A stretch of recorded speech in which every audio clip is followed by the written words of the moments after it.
ప్రధానంగా తీసుకోవాలనుకుంటే అమరావతినే తీసుకోవాలండి కాన్సెప్ట్ అంటే వ్యతిరేకత చూసుకుంటే. అమరావతి పెద్ద పాపం కదండీ! రైతులు పాపం వాళ్ళేం పాపం చేశారండి? వాళ్ళ గర్భాల మీద బూటకళ్ళేసారండి. పోలీసుల కవాతు ఏంటండి? వేల మంది కవాతు ఏంటండి? 30,000 ఎకరాలు నిన్ను నమ్మి కదా ఇచ్చారు. హైదరాబాద్‌కి ఆల్టర్‌నేట్ సిటీ కావాలని వాళ్ళు భూములిచ్చారు.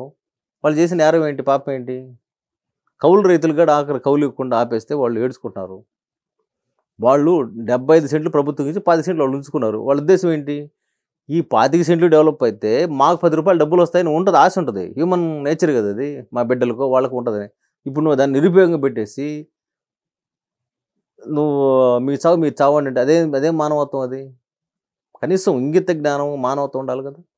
పోలీసులను అడ్డం పెట్టుకొని రాజ్యం చేస్తారా? పోలీసులు ఎవరండి? మనమే కదా! మన అన్నో, తమ్ముడో, నాన్నో పోలీసు ఉద్యోగం చేస్తుంటారు. ఇది పొట్టకూటి కోసమే చేస్తారు. మా నాన్నగాడు పోలీస్ కానిస్టేబుల్. ఆయన ఎండల్లో తిరిగి ఆ ట్రాఫిక్‌లో ఉండి సంపాదించిన డబ్బులతోని మేమందరం చదువుకున్నాము, బాగుపడ్డాము. కానీ ఆయన మనిషే కదా! కాబట్టి పోలీసులను అడ్డం పెట్టుకొని, పోలీసులు చేత దమనకాండ చేయిస్తూ, పోలీసుల్ని వాళ్ళని దాన్నేమంటారంటే ప్రైవేట్ సైన్యంలాగా వాడడం అనేది ఎక్కడ న్యాయం? పైగా ఒక ఎన్నికల విధానం, ప్రజాస్వామ్యానికి మూల స్తంభం ఎన్నికలే. ఓడిపోవచ్చు. మేము కేంద్రంలో అధికారం ఉండి ఆంధ్రప్రదేశ్‌లో అధికారంలోకి వచ్చామా? తమిళనాడులోకి వచ్చామా? మేము పాశవికంగా తొక్కిపెట్టామా? ఎట్ట సాధ్యమవుతుంది? ప్రజలను ఒప్పించుకోవాలా? కన్విన్స్ చేయాలి. ఏదో ఒక రోజు అధికారం వస్తది, అది రాదు. కానీ జగన్మోహన్ గారు ఏం చేస్తున్నారు? ఎట్టాంటి పరిస్థితులు గెలవాలని చెప్పి దొంగ ఓట్లేసుకొని అధికారులు సస్పెండ్ అయ్యారు కదా! కలెక్టర్ల దగ్గర నుంచి ఉరవకొండలో అధికారుల యంత్రాంగం మొత్తం ఇప్పుడు అసలు మొత్తం ఒక 200, 300 మంది సస్పెండ్ అయ్యే వాతావరణం క్రియేట్ చేశారు. అదేమంటే 30 ఏళ్ళు నేనే సీఎంగా ఉంటాను, మీరేమి ఆందోళన పడాల్సిన అవసరం లేదు, మిమ్మల్ని కాపాడుకుంది నేనే అంటాడు. ఒక ముఖ్యమంత్రి అధికారుల్ని ఆ స్థాయిలో వాడుకోవచ్చా? చీఫ్ సెక్రటరీ ఏం చేస్తుంటారు? డీజీపీ గారు ఏం చేస్తుంటారు? లా అండ్ ఆర్డర్ ఫెయిల్ అయితే రెస్పాన్స్ ఉండదా? పోనీ ఇటొద్దాం, ప్రతిపక్ష నాయకుడు చంద్రబాబు నాయుడు ఉన్నాడు. నీకు చంద్రబాబు మీద కోపము, రికార్డెడ్గా ఇరికిచ్చావా నువ్వు? అలా ఆయన బయట మీద వచ్చి ఇలా చేసావు కదా! సాక్ష్యాలు ఉంటే ప్రవేశపెట్టు, 100 ఏళ్ళు జైలు శిక్ష మాకు అభ్యంతరం లేదు. కానీ తద్వారా ఏంటి, నువ్వు అంత అరాచక ధోరణిలోకి పోతే రేపొద్దున వాళ్ళు కూడా ఇదే డ్రామా ఆడతారు. అంటే మీరు కొట్టుకోవడం కోసం రాష్ట్ర ప్రజలు ఉన్నారా? రాష్ట్ర ప్రజలకు కావాల్సింది ఏంటి? ఇండస్ట్రియలైజేషన్ కావాలా? 10 మందికి ఉద్యోగాలు. ఈరోజు ఉద్యోగాలు లేక హైదరాబాద్కో, తమిళనాడుకో, బెంగళూరు పోయే పరిస్థితి ఆంధ్రప్రదేశ్ యువతున్నారు తప్ప ఎక్కడన్నా ఆంధ్రప్రదేశ్లో ఒక్క పరిశ్రమ వీళ్ళు ఈయన వచ్చిన తర్వాత పెట్టారంటే పాతయి అప్పట్లో మేము పెట్టిన కియాను ఈ పరిశ్రమలు తప్ప ఈ జగన్మోహన్ రెడ్డి గారు వచ్చిన తర్వాత 5 ఏళ్లలో ఒక్క పరిశ్రమ పెట్టాడు. ఆఖరికి ఉన్న పరిశ్రమ అమరరాజా ఫ్యాక్టరీ కూడా తరలించిపోయి ఇక్కడ తెలంగాణలోకి వచ్చి 9,000 కోట్ల పెట్టుబడి పెట్టారంటే దానికి కారణం ఎవరు? మీరు కదా! అడ్మినిస్ట్రేషన్ అంటే ఏంటండి? డబ్బు సంపాదించి డబ్బు ఖర్చు పెట్టాలా? ఎంఆర్ఓ కార్యాలయాలు, కలెక్టర్ కార్యాలయాలు, మన ఉండే భూములు ఇవన్నింటినీ తాకట్టు పెట్టేసి నేను ఆర్బీ ప్రతి వారం పోయి ఆర్బీ తలుపు తట్టి ఇదిగోండి ఎంఆర్ఓ కార్యాలయం అప్లికేషన్ స్థలాలను మాయి దీని ఈ బాండ్స్ రూపంలో మారుస్తున్నాం, మీరు ఇవ్వండి అని అంటే వాళ్ళు లోన్ తీసుకొస్తే ఎవరి మీద భారం? జగన్మోహన్ రెడ్డి గారు అప్పులు తీరుస్తాడా? ఎవరు తీరుస్తారండి? మళ్ళీ ప్రజల మీదేగా. మరి అప్పు ఎట్ట తీరుస్తుంది? మరి రేపు మళ్ళీ విద్యుత్ ఛార్జీలు పెంచుతారు, బస్ ఛార్జీలు పెంచుతారు, మనం సంబంధించిన నిత్యావసర వస్తువుల మీద ధరలు పెంచుతారు. ప్రజల జీవితం భారం కదా. అడ్మినిస్ట్రేషన్ ఏంటి? ఇండస్ట్రియలైజేషన్ తీసుకెళ్ళు, రాష్ట్రాన్ని పరిశ్రమలు పెట్టు. సుదీర్ఘమైన కోస్టల్ తీరం ఉంది ఆంధ్రప్రదేశ్కి, ఎన్నో పరిశ్రమలు పెట్టచ్చు. ఇప్పుడు పోర్టులు వస్తున్నాయి అట్లా అనుకుంటే. పోర్టులు అంటే ఇప్పుడు మీ పరిశ్రమ పెట్టడానికి పోర్టులకి ఏ సంబంధం అండి? అనేక ఆక్వా పరిశ్రమలు అనేక పెట్టచ్చు కదా, డెవలప్ చేయొచ్చు కదా. యూత్ కదా, ప్రజలు కదా ఎవరో డబ్బులు సంపాదించుకున్న వాళ్ళు వచ్చి పోర్టులు పెట్టడం కాదు. కామన్ మ్యాను వ్యాపారం చేస్తే దాన్ని వ్యాపారం అంటారండి. ఓకే.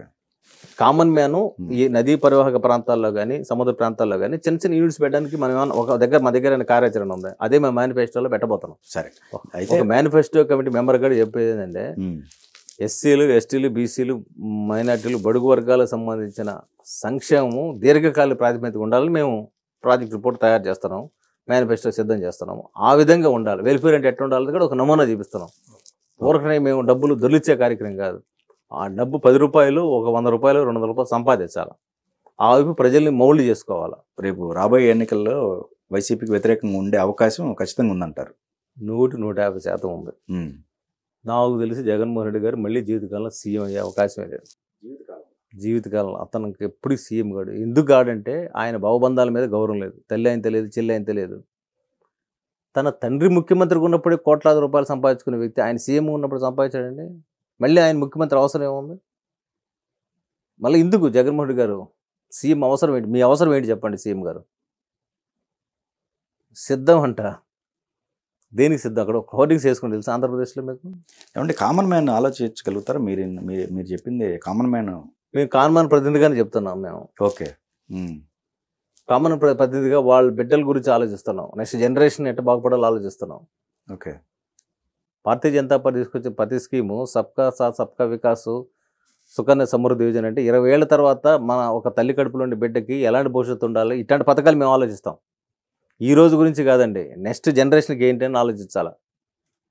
ఈ రోజు గురించి ఆలోచించేవాడు రాజకీయ నాయకుడు, భవిష్యత్తు గురించి ఆలోచించే రాజనీతిజ్ఞుడు. మీ రాజకీయ నాయకుడు రాజనీతిజ్ఞుల. కాబట్టి జగన్మోహన్ రెడ్డికి విజన్ లేదు. 11 లక్షల కోట్లు అప్పులు ఎట్లా తీరుస్తారు చెప్పండి? ఎంత ఎంత వడ్డీ పడుతుందో ఆ వడ్డీ మీరు తీరుస్తారా? తీర్చే పరిస్థితి ఉంది ఆంధ్రప్రదేశ్లో? ప్రజల మీద ఉందా? ఈ డెవలప్మెంట్ 45 కేంద్ర సంస్థలు ఇచ్చారండి అమరావతి ప్లేస్లో. 3 లక్షల కోట్ల ల్యాండ్స్ అవి. 45 కేంద్ర సంస్థలు ఇస్తే డెవలప్ చేసి కొన్ని లక్షల మంది ఉద్యోగాలు వచ్చాయి కదా, ఎందుకు చేయలేదు చెప్పండి? మళ్ళీ ఇందుకోసం మళ్ళీ సీఎం చేస్తారు మిమ్మల్ని మీరు ఇచ్చే అమ్మఒడి కోసం. ఎవరైనా ప్రేమతో బిడ్డలను పెంచుకుంటే కంటే వాళ్ళని పెంచుకొని మేమే చాక్కోవాలనుకుంటారు. జగన్మోహన్ డబ్బులతో చాకాలని వాళ్ళు అనుకోరు. వాళ్ళకి ఆ ఉపాధి హామీ కల్పించండి మీరు. నేను నీ మామలాగా సంపాదిస్తానంటే మామలాగా ఆస్తి మొత్తం ఎత్తేసుకుపోయి ఆ బిడ్డకి ఏమి ఇస్తున్నావు నువ్వు మామగా? వాళ్ళ నాన్నకి ఏమి ఇస్తున్నావు ఆస్తి? డొక్కు ఆటో ఇస్తావా? అయ్యగాడు ఇవ్వడం లేదు కదా, అయ్యగాడు వేరే వాళ్ళే కదా. తండ్రికి ఏమి ఇస్తున్నావు? ఎవరు బిడ్డన వాళ్ళు మా నాన్న మమ్మల్ని సాగడి మేము గర్వంగా చెప్పుకుంటాం. రేపొద్దున వాడు చెప్పుకోవాలి కదా.